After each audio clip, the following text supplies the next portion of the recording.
तमिलनाडु के मुख्यमंत्री MK. Stalin ने राज्यवासियों से लोकसभा परिसीमन और 3 भाषा नीति के खिलाफ आवाज़ उठाने की अपील की है।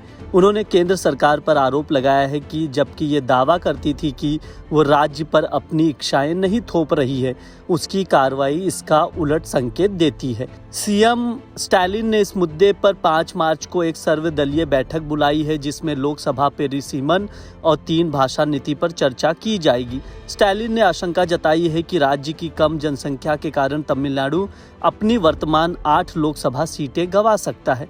स्टैलिन ने कहा है कि अगर परिसीमन प्रस्ताव लागू हुआ तो तमिलनाडु की लोकसभा की सीटों की संख्या 39 से घटकर 31 हो सकती है। उन्होंने इस राज्य के अधिकारों से जुड़ा मुद्दा भी बताया और सभी राजनीतिक दलों से इस प्रस्ताव का विरोध करने की अपील की। तमिलनाडु में कई राजनीतिक दल इस परिसीमन प्रक्रिया के खिलाफ है, क्योंकि उनका मानना है कि इससे राज्य की प्रतिनिधित्व क्षमता कमजोर हो जाएगी। हालांकि केंद्रीय गृह मंत्री अमित शाह ने स्टैलिन के आरोपों को खारिज करते हुए कहा कि तमिलनाडु सहित किसी भी दक्षिणी राज्य में संसदीय सीटों की संख्या में कोई कमी नहीं आएगी। उन्होंने स्टैलिन पर गलत जानकारी फैलाने का आरोप लगाया है। स्टैलिन द्वारा बुलाई गई सर्वदलीय बैठक में 45 राजनीतिक दलों को आमंत्रित किया गया है, लेकिन बीजेपी ने इस बैठक का बहिष्कार करने का निर्णय लिया है। बीजेपी के नेताओं का कहना है कि ये निर्णय गहन विचार विमर्श के बाद लिया गया है। तमिलनाडु बीजेपी अध्यक्ष अन्नामलाई ने सीएम स्टैलिन को एक पत्र लिखकर 5 मार्च को बुलाई गई सर्वदलीय बैठक में शामिल न होने की घोषणा की। उन्होंने कहा कि बीजेपी राज्य के छात्रों के लिए 3 भाषा नीति के समर्थन में 5 मार्च से हस्ताक्षर अभियान शुरू करेगी। आपको बता दें, तमिलनाडु में परिसीमन और 3 भाषा नीति पर हो रही राजनीतिक बहस राज्य की राजनीति में एक महत्वपूर्ण मोड़ ले सकती है। जहां एक ओर सीएम स्टैलिन इन दोनों मुद्दों पर विरोध बढ़ा रहे हैं, वहीं बीजेपी और अन्य पार्टियों का रुख अलग है। 5 मार्च को बुलाई गई सर्वदलीय बैठक राज्य के राजनीतिक भविष्य को लेकर कई अहम सवाल खड़े कर सकती है।